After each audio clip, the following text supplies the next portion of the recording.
I'm Ashish and I welcome you all to the session on the new education policy for 2020. On the behalf of the Forum of Concerned Teachers, we have Professor Geeta Gandhi Kingdom as our expert speaker for today. We request all of you to be on mute till we enter into the question and answer sessions, and you can raise your hand using Zoom for questions during the question answer session and we will give you permissions to unmute. I would be enabling the chat window now for some time so that all our participants, they could type their names and emails in the chat so that we can record them for our further communications and coming up webinars for this series. And the window will be open for about 10 minutes. I will now request Professor Ashok Burman, the president of our forum, to further chair and conduct the webinar. Thank you, Ashish. Thank you very much. All participants and Professor Geeta Kingdom, welcome. So it's a very happy occasion for us to have you in our midst. Now, friends, you know that Forum of Concerned Teachers have been organizing a series of webinars for the last about 1 month on various aspects of new education policy. So we have chosen different parts so that we can specialize in the entire perspective. Now, friends, in our presentation today, we have a very high-profile speaker who, in fact, is fully associated with education for a long time and thereby contributing greatly to the education and society as a whole. So I would now just tell you that we have around 7-8 coordinators. Now we have, I can see that we have Professor Sudhakar Mankar. He is from Kolhapur, Maharashtra. We have Professor J.N. Sukla. He is from Lucknow. Professor L. Randhoni. She is from Manipur. And Professor Anil Sarwal is today busy in another work, very important, urgent work, not present here. And I don't know whether Professor Halesh is present or not. Professor Halesh is another person, very responsible person doing a lot of work. So with all these people around, we are trying to help the poor students, backward students, students from the backward communities, in the form of educating them, giving them help, guiding them to build their attitude. So this is our normal activities.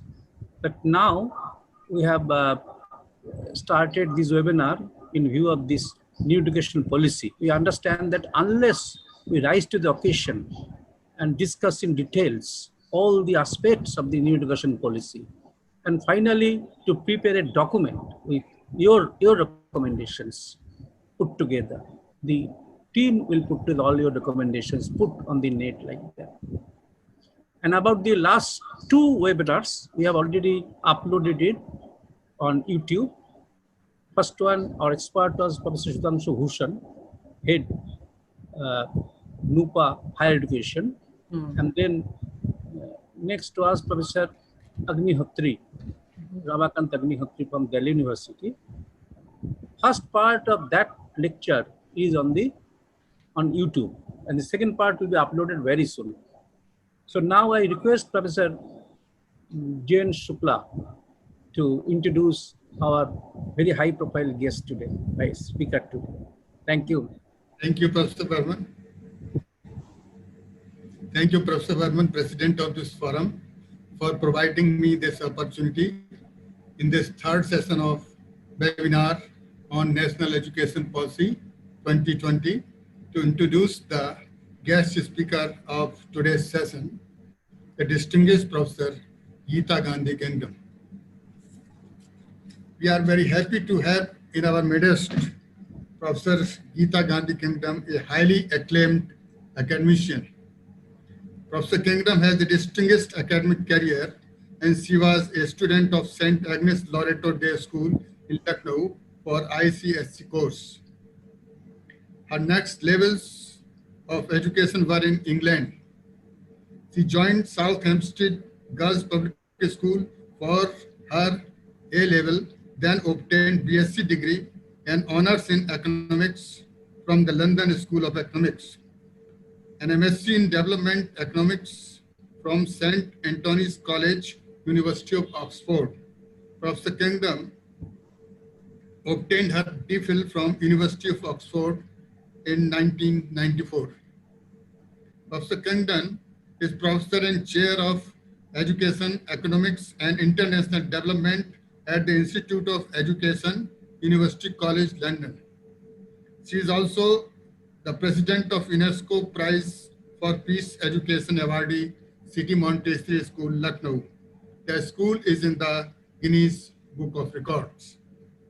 Professor Kingdon was joint editor of a book, South African Economic Policy Under Democracy, which was published by Oxford University Press. Professor Kingdon, along with Professor M. Muzammil, wrote a book entitled The Political Economy of Education in India, published by Oxford University Press, Delhi. Professor Kingdon has written chapters in many books, published a very large number of articles in peer-reviewed journals, and also authored many working papers on education as well as on the political economy of education. Professor Kingdon has taught in many prestigious institutions. She is well known in print and electronic media for writing valuable opinion editorials and articles in newspapers and magazines and appearing in public discourses. Professor Kingdon is very well known for her valuable research projects and consultancy work.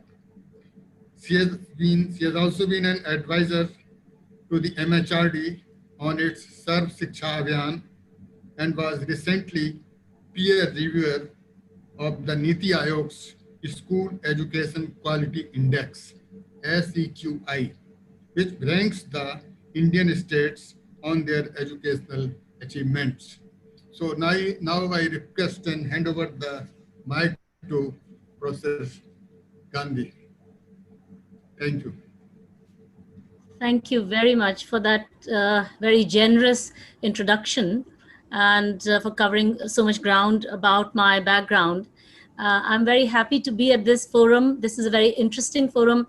I was invited to address this forum by Professor Anil Sarwal, who I have known for many, many decades. I think probably 4 decades we've known each other.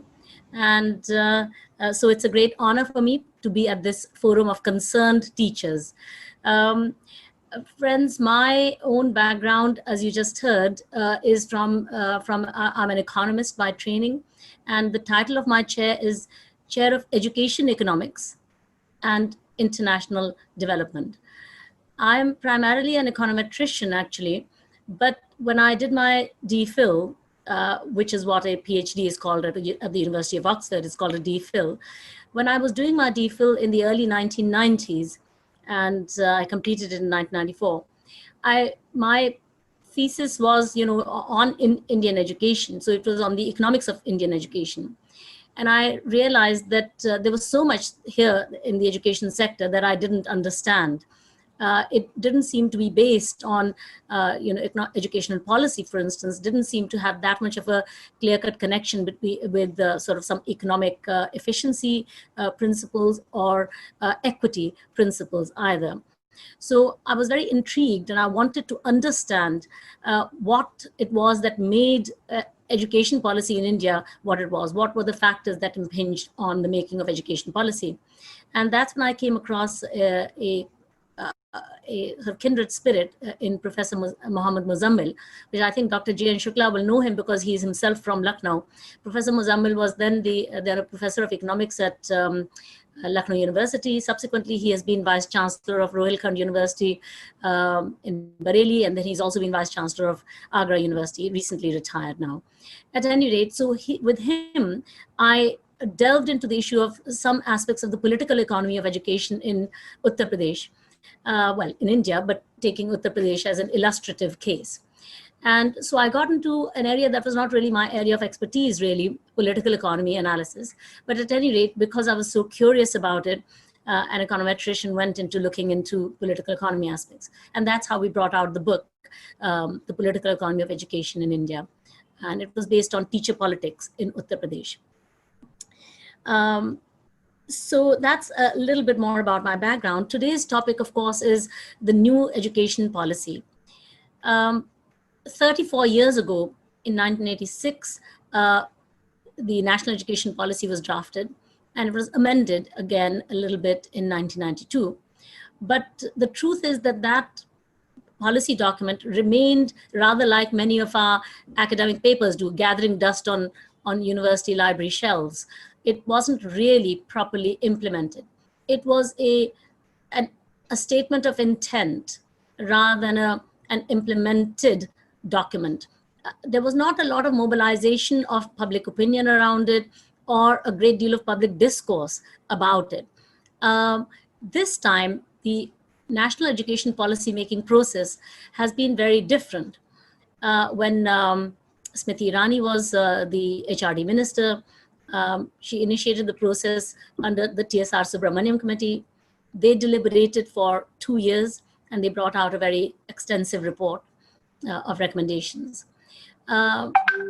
Subsequently, the TSR, Mr. Kasturirangan's committee was established, Professor Kasturirangan's committee, and they deliberated for another 2 years. So this policy has been 4 years in the making, and then it's taken a whole year for the government to cogitate about it and to come up with its own reduced version, which is more like a 60-page document compared to the original policy recommendation, the draft of the new education policy that came out exactly a year ago, I mean, around June 2019, which was a nearly 500-page document. So, but the reduced document, the summary document, the policy that has been finally promulgated, is in fact it's very much, it's got the same tenets that were proposed by the Kasturirangan committee in the 500-page report. One thing to notice in the composition of the Kasturirangan committee that drafted the report is this, that of all the members, and I think there were about a dozen members, there is only one person who is a school education, who has any school education background or expertise. And that person is from Uttar Pradesh and well known to us. But the remaining people were all, the remaining members were all from higher education. So I think that the school education part of the policy is perhaps not so surprisingly weaker, we think, compared to the higher education part. I don't have expertise in assessing the higher education part of the new education policy, but those that are in the field of higher education, they are very happy with that part of the policy. They think it's transformational. I'm sure that those of you who have looked at the policy in the school education part might agree with me that there's a more mixed picture when it comes to school education. So with your permission, I'd like to, with those introductory remarks, I'd like to go on to the to showing some of the my slides. But before I get on to the new education policy itself, I wanted to share with you a kind of a statistical profile in brief of school education in India. All of the data being taken from the government's own data set, the DICE data set, the District Information System on Education. The government collects this data, it's a school returns data, every single school in the country, and there are about 15 lakh schools in the country. All the schools in the country, recognized schools, have to fill in this school returns form called the data capture format. And it's on the basis of this school returned data, which the schools themselves fill and send, that this report is compiled. The data is compiled by the state level, at the district level, then at the state level, and then it goes to NUPA, in Delhi, the National University of Educational Planning and Administration, and they compile all the national figures. Having said that, the last national report to come out by NUPA was in 2016-17. I mean, the data that was collected in 16-17. So it's rather dated. However, I have a copy of the 17-18 data, DICE data. And so the tables that I'll be presenting are from the most updated data that is available. So I'll make some preliminary comments about, the state of school education as revealed by the government's own data. Most of the data that I've used is the government's own data. So I hope I'm allowed to share my screen, and I will go on to that.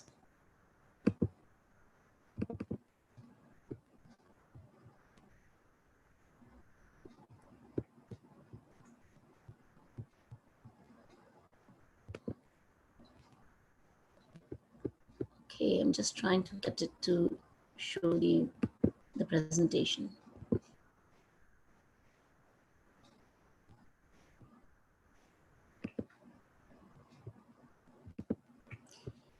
Okay, am I still audible?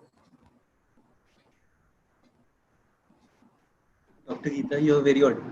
Okay, very good. Thank you. So, so here's some quick evidence on learning outcomes from sources other than the annual status of education report. Because when this NGO, India's largest educational NGO called Pratham, brings out this annual report called the Annual Status of Education Report. And some people have raised questions about it coming from a non-governmental source. So therefore, I've not used data from that. Here is data from the NCERT's National Achievement Survey in the year 2011 and again in the year 2015. Children of grade 5 were tested both in 2011, and then children of grade 5 again were tested in 2015. And what we see here is that the first column you see is the NAS Cycle 3, which is National Achievement Survey Cycle 3, which was in 2011. And the second survey was 4 years later, but with that new cohort of grade 5 students. And what we see is that in every single major area, reading comprehension, mathematics, and environmental science, and in every single sub area of learning, there has been a decline in the learning achievement levels. It's a different question as to what these numbers mean, because these we don't really know what questions they asked that led to these outcomes. The ASER data that I mentioned earlier by this NGO called Pratham, that that shows what kinds of questions they asked, and therefore it's more easily interpreted. But at any rate, there's been, if anything, a reduction in learning achievement levels over time. So over the same period, I did a piece of work for, in fact, it was commissioned by the World Bank, but World Bank New Delhi, but it was something that was, actually it was the Prime Minister's office that had commissioned the World Bank to do this. It was a study on the value for money from public expenditure on education. So in that study, we were able to show that over this 4-year period, learning achievement fell, but public expenditure on education rose by 81% over that 4-year period. So in fact, what we were able to show is that in fact, there is a negative return from investments in education in this, when we look at this particular outcome of education. Of course, education has many outcomes that we have reason to care about, but the one outcome that is more easily measurable, arguably more measurable than many of the other outcomes of education that we might care about, is indeed learning achievement levels. Students value learning, teachers value it, universities value school achievement levels because they give entrance to those who have higher achievement. Employers value it for employing people. So learning achievement levels seem to be an important outcome of education, although it's acknowledged that those are not the only outcomes of education or the only important outcome of education. Now, here is a demographic and health survey, a table made from that, a chart made from that. And this is, carried out in many, many countries. In India, it's called the NFHS data, the National Family Health Survey. And we can see here, one of the questions that was asked in this was, can you read a given simple sentence in the language that you choose So for example, in India, all the various Indian languages would have been given. The choice of those would have been given. And in their own language, if you look at the bottom, the x-axis, you can see that, highest grade completed, if you look at 5 people who have completed 5 years of education. The row for India, the graph for India is in this purple color, the third one from the bottom. And you can see that about 20% of women who had completed 5 years of schooling could read a given simple sentence in India. And in a place like Rwanda, or let's look at Indonesia, that proportion was about 60%. So in international comparison as well, it is the case that the cognitive achievement levels for a number of given number of years of education received is significantly lower. When we look at PISA, India's performance in the PISA test, this is the international test that is done by the European Union, and this is done in many countries. Those countries that want to opt in for it were also allowed to opt in, and India refused to take part. But when China decided to take part in 2011 in the sort of 2009 round, India also agreed to take part. And India put forward Tamil Nadu and Himachal Pradesh as the 2 states whose children were put forward for taking this test, as these children were deemed to be, these states were deemed to be educationally stronger states.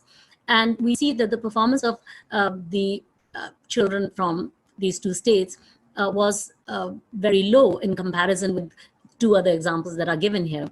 In fact, out of 74 countries, India's rank was the 73rd out of 74 countries. So learning achievement levels, cognitive skill levels in India are very poor indeed when you look at an international comparison. So what is the crisis? Here I'm turning to DICE data, the District Information System on Education.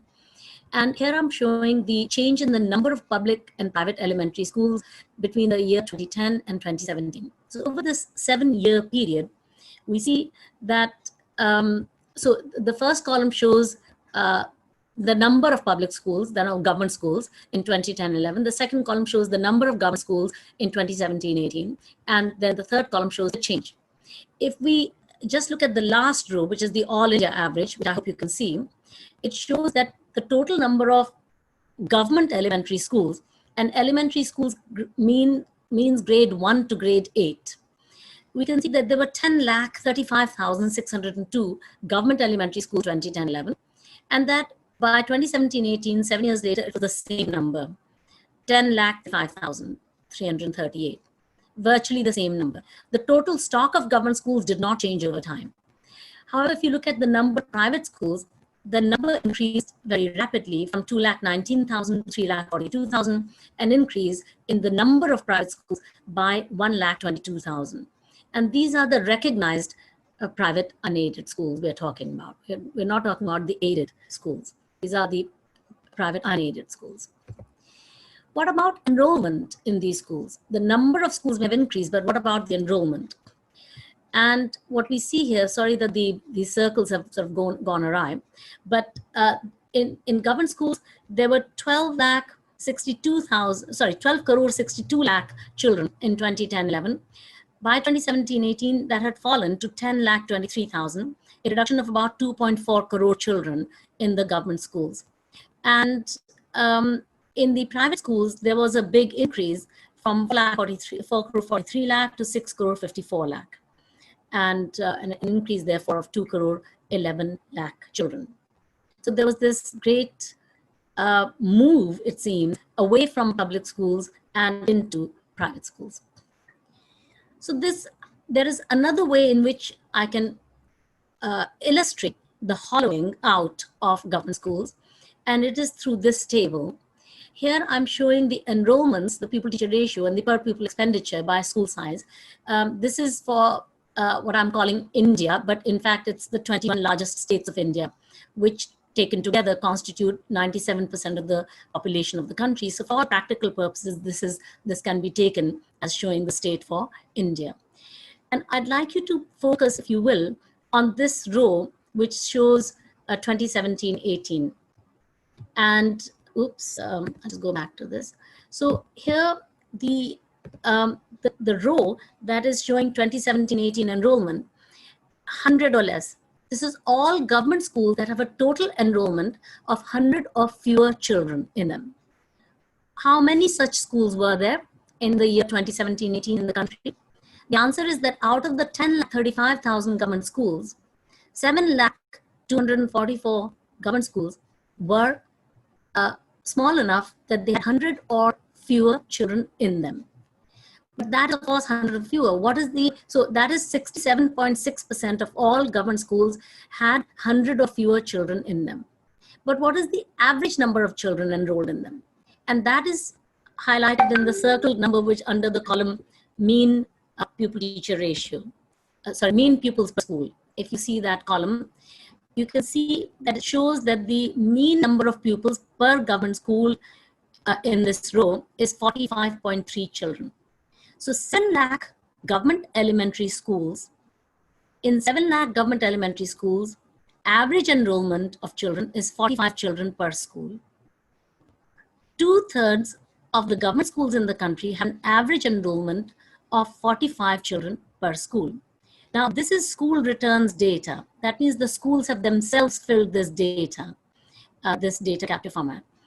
We know, of course, that there are reasons for why this number is likely to be inflated upwards. Reason is because if you look at the Comptroller and Auditor General's report, for a state like Uttar Pradesh, for instance, it finds that there is an inflated enrollment in the DICE data by 20%. There could be reasons for it. For instance, we know that the allocation of the midday meal,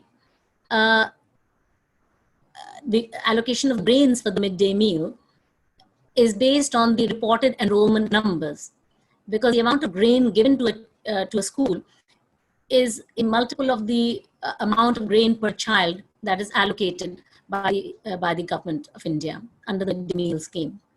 Similarly, when it comes to the expenditure on school uniforms, the purchase of cloth for school uniform, the books, and so forth, all of that is related to the number of children shown to be enrolled.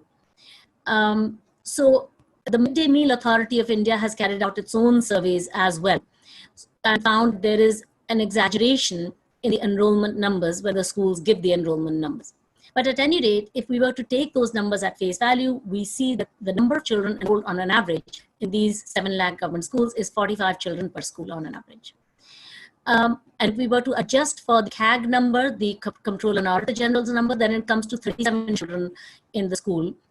If we remove the 20% exaggeration in the enrollment numbers, 37 children per school in these 7 lakh schools. The pupil-teacher ratio in these schools is 15.8 pupils per teacher.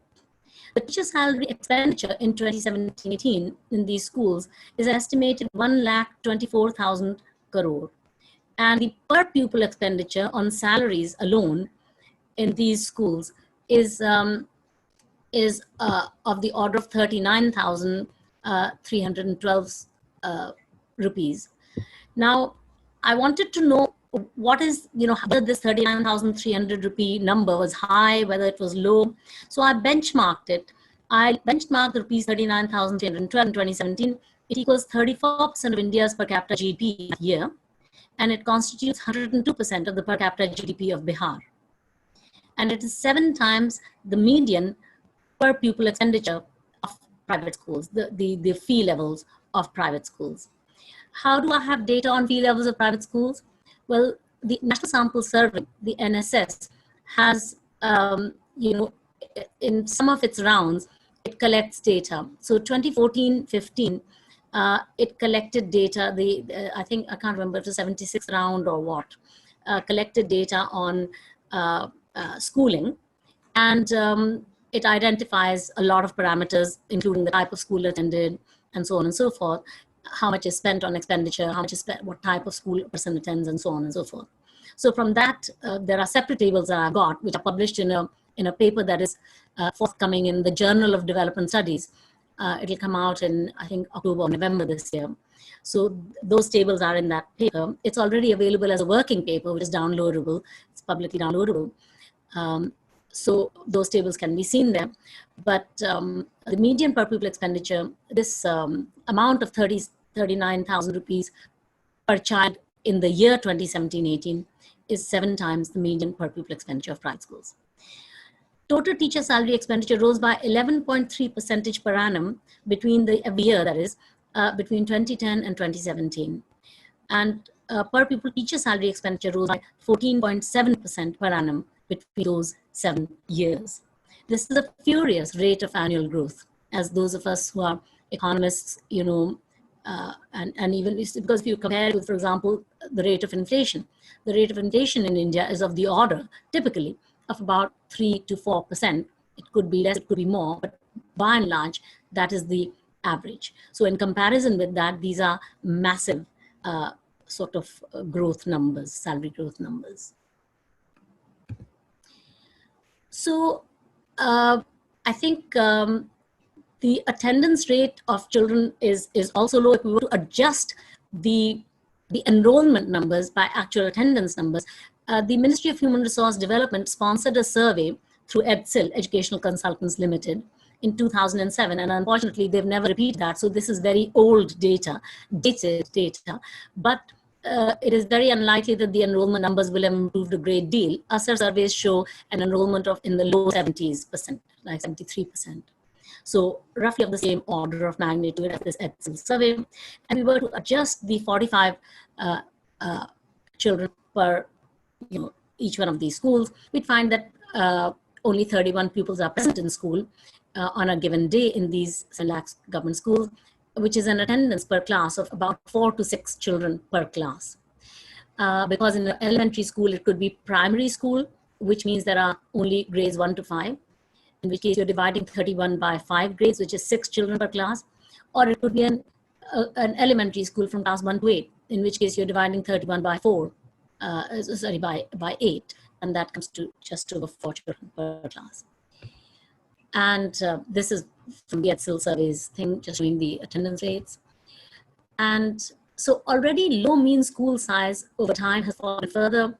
There is an exodus out of public schools. The empty public schools are so small, many of them, 70% of them roughly, that they are pedagogically unviable, and also they are economically inefficient, with high and rising cost per pupil. A common explanation for poor outcomes is that there's an acute teacher shortage. The latest example is in the new education policy. Page 56 of the new education policy says that a further factor in the learning crisis in many areas relates to the pupil-teacher ratio, which often exceeds 30:1, making learning for all much more difficult. On page 58, the new education policy says what can be done to reverse this crisis, and urgently. It asks this question and then it gives the answer. Among 2 or 3 other things, it says teacher vacancies will be filled as soon as possible. And in the appendix to the new education policy on page 417, it says it advocates giving 1.05% of the government budget, i.e. roughly 2 lakh crore rupees more for staff resourcing, and about 1 lakh crore rupees for filling teacher vacancies. And this view that there is a huge teacher vacancy, and the fact that this is what is holding back learning achievement levels in the country, is widely held. I've given here, for example, Kiran Bhatti is from the Center for Policy Research. Center for Policy Research is India's best known think tank. And she's saying that things cannot improve without addressing the huge shortage of teachers. UNESCO, with data, of course, that the Indian government itself provides, says 74 countries face an acute teacher shortage, while Nigeria tops this list. India is second. The Ministry of Human Resource Development on 4th of December 2017 says India is reeling under crisis, which is dearth of school teachers.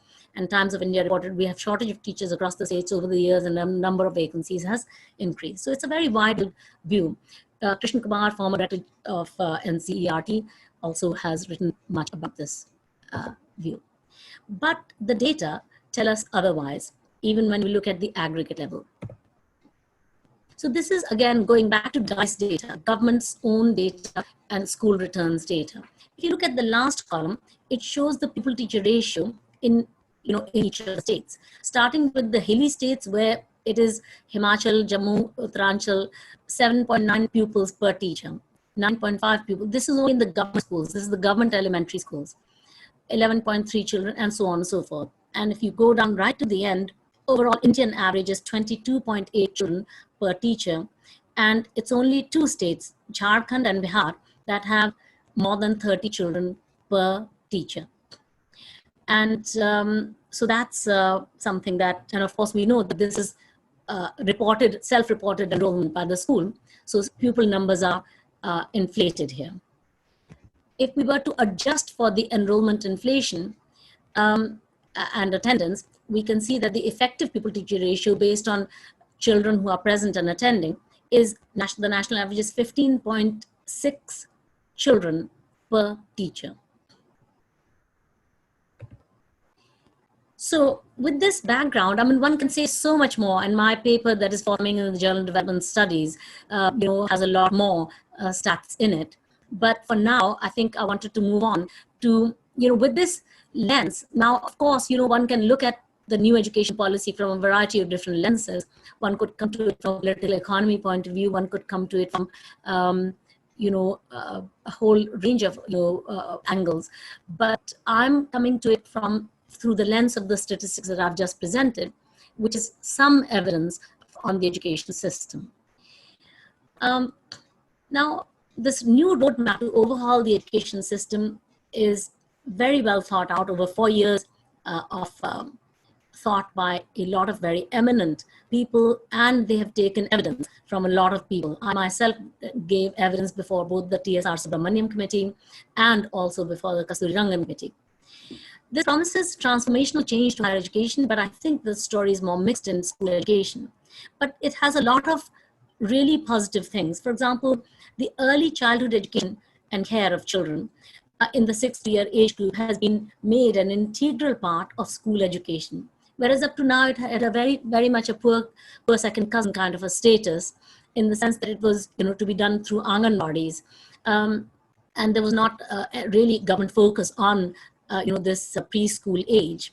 In the new education policy, this has been made a very important part of school education and will be integrated with schools. This is a very welcome development, because a disproportionately high proportion of a child's, a human being's brain development takes place in this age group. And therefore, this has got to be a good move. Of course, there will be concerns around implementing it well, seeing to it that this provisioning is not the low quality standard that existed in Anganwadis. So it should not remain just an intent, but in order to translate it to high quality reality, a lot of thought will still need to go to it, but it's a very well move. Secondly, the policy gives priority to imparting foundational literacy and numeracy by the time that a child has completed grade 2. So they have this 5 + 3 + 3 + 4 formula. So the 5 is the first 5 years, which they're calling the foundational years. So that is children aged 3, 4, 5 when they're in preschool, and then grades 1 and 2, which is in normal school. And now, of course, they'll be integrated. So first 5 years is being called the foundational stage. Then there's 3 years of remaining primary, that is grades 3, 4, and 5. That's the 3.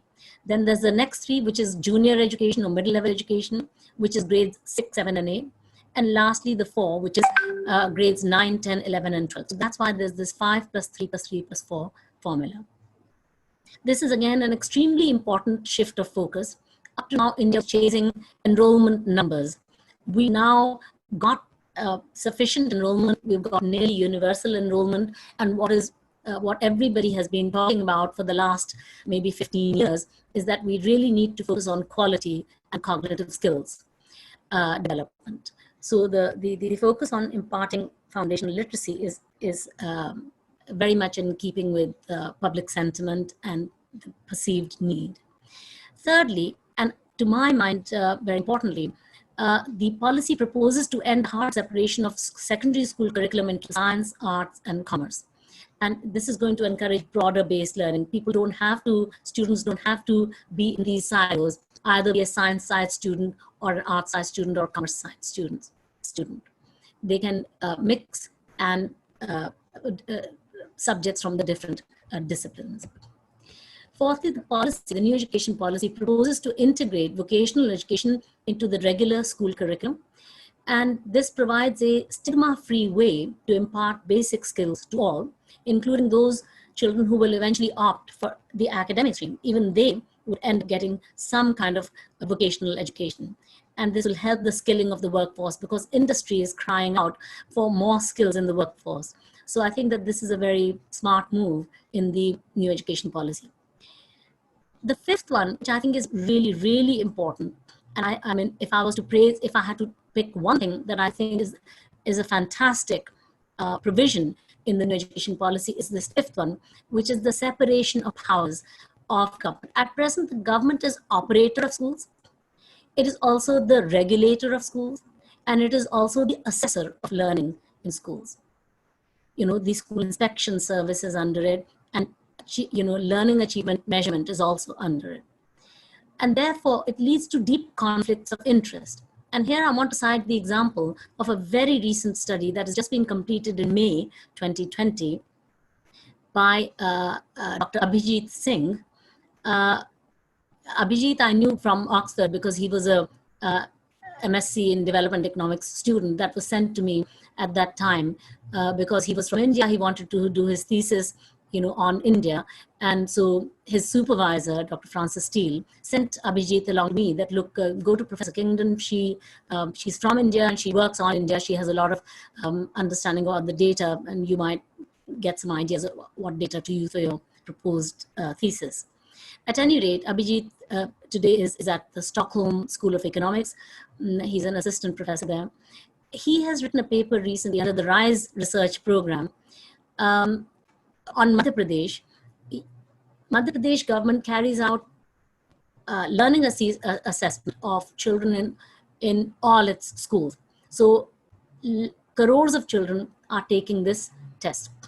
And Abhijit's research project, as part of his research project, he did a survey of about 2,400 of the same schools 4 to 6 weeks later than the government's survey. And he found that the learning achievement levels were greatly exaggerated in the government survey. The same children, given the same exam conducted 4 to 6 weeks later, got achievement mark. For example, if a child got 60% mark in the government test, in the test that was done through him, it was 25%, the achievement level. So in other words, you see, this government exam is low stakes. It is not a high stakes exam. Nobody's job depended on children doing well in this exam. There was no comeback. But even when the stakes were low, there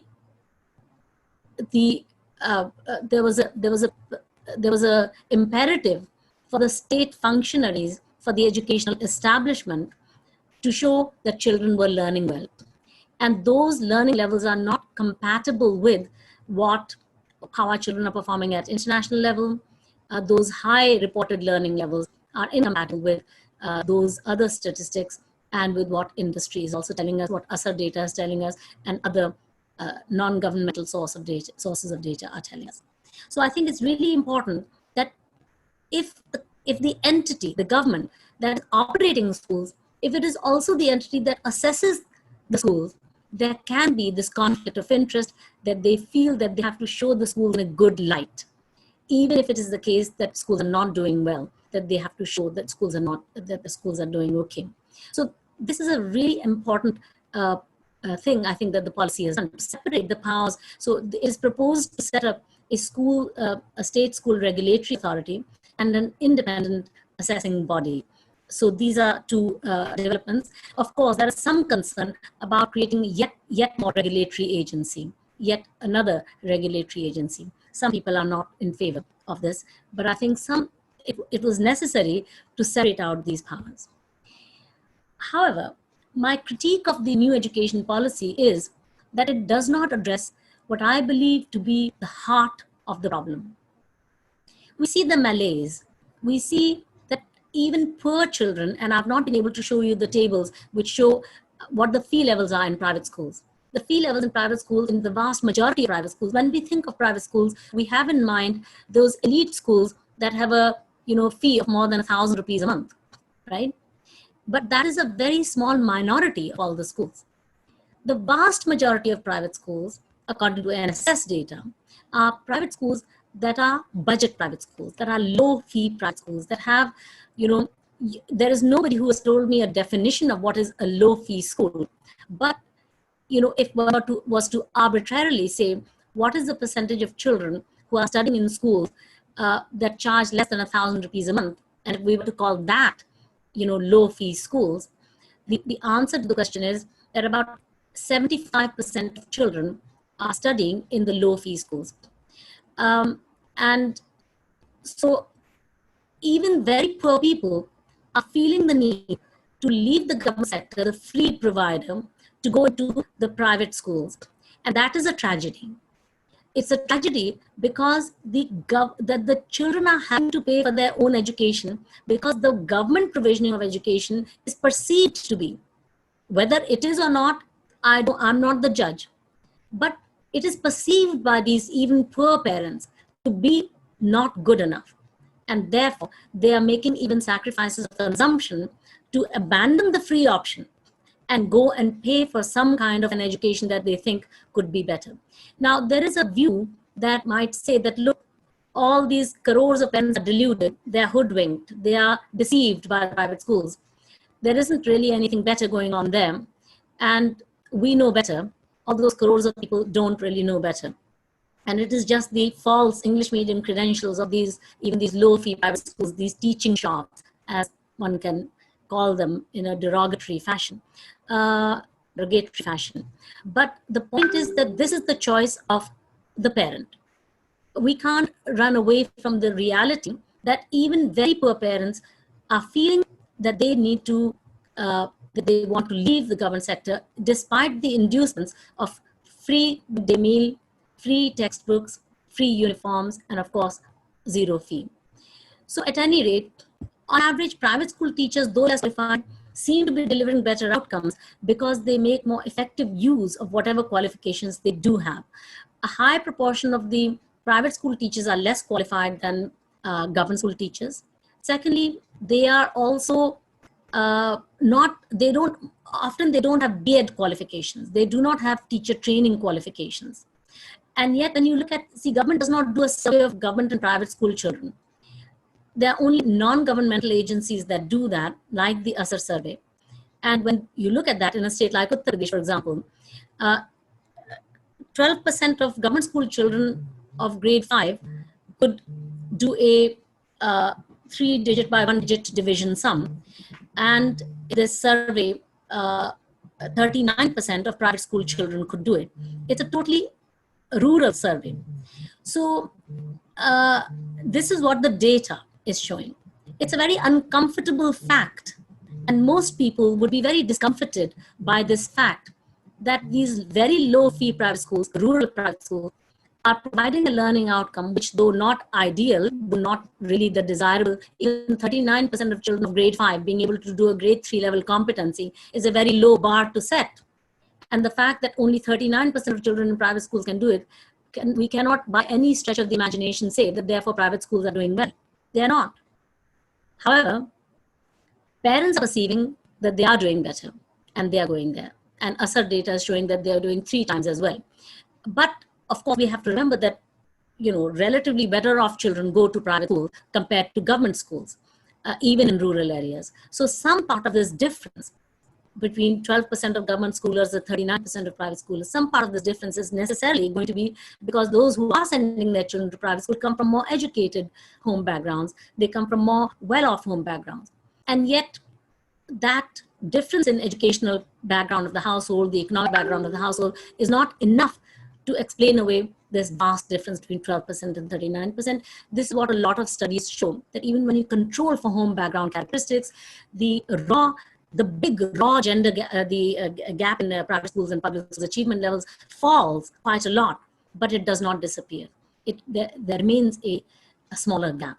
At any rate, the difference in behavior seems to stem, this is the key point that I want to make, that the reason why I believe the new education policy does not address the heart of the problem is because the difference between private and public schools stems from the difference in accountability pressures that teachers face in these two sectors. They face a reprimand or including a possible dismissal if they fail to perform their duties in the private sector, but the same is not true for public school teachers. In many states, the situation is catastrophic. For example, as per DICE data, the average enrollment for public school is what I showed you, just 34. Average enrollment in the school as a whole, in all the 100% of government schools, we're not talking about those that have got 100 or fewer children. In every single school, if we take in Himachal Pradesh, every single government school, and we say, what is the reported average enrollment per school in all the government schools of Himachal Pradesh? The answer is 34. 34 children per school. In Madhya Pradesh, it is 63 children, taking all government schools into account. So the numbers have become so catastrophically low that we cannot ignore them. And there's very little thinking about, based on these numbers. And this is my last set of slides. Do I have another 3-4 minutes? Sure, Dr. Geeta. Yeah, okay. So the New Education Policy 2020 recognizes, to its credit, it recognizes the problem of the emptying of public schools and poor student achievement, but the solutions that it offers are not really addressing the root cause of the problem. They're addressing the symptoms of the problem. The solutions, it acknowledges that government schools are emptying and that learning achievement levels are low. What does it offer as a solution to these massive problems? One is school consolidation, that you pool together two schools that have got very few children left in them. You pool together two government schools. That's called school consolidation. And it's happened in some states, particularly in Rajasthan. They also advocate the creation of what they call a school complex.